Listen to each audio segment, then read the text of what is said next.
შოკოლადის შევსების ერთი კასრი, ნატურალური, შეუღებავი, ზუსტად 12 წლის და 1 დღის არაფერი არა გარეული.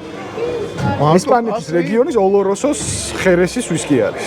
ხერესის ღვინის კასრი დავარგებული შოტლანდიური ვისკი. კასრა ესეთი ფერი, რა ვიცი.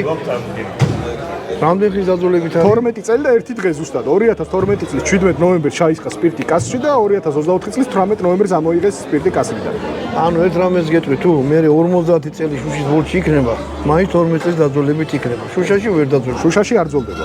არა, ზოგსა გონია მამა ჩემა დადო 20 წელია და არა, თუ იმას აწელი. მაგალი ალკოჰოლი შუშაში არ ძოლდება ღვინისგან განსხვავებით რა და ალკოჰოლი აქვს 57 და 4, მაგრამ იქიდან გამომდინარე რომ კასრი არის უმაღლესი ხარისხის ეს სპირტიანობა ესე ვთქვათ დამწყები ვისკის მოყავთასაც კი არ აწუხებს. აი, დააგემონეთ და საქართველოს გავამოწ.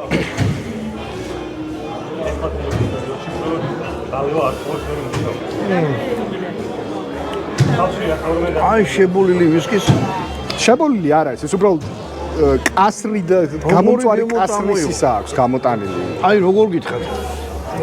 ჩაკრულო. აი ვა ეხლა ეს გადავიდა. აი ვიცი ძალიან გრადუსიანია და პირდაპირ სვა ის გეცემა ჯერ სიმწარე, სიცხარე იმის სპირტი. ეხლა გამოვიდა და დატოვა. აი როგორ გითხრათ რა? ჩემთვის ძალიან ახლოს არის შოკოლადის, შავი შოკოლადი, კარგი გემრიელი ჩირეული. აი თუმცა ყველა ადამიანის რეცეპტორი განსხვავებულია და რა თქმა უნდა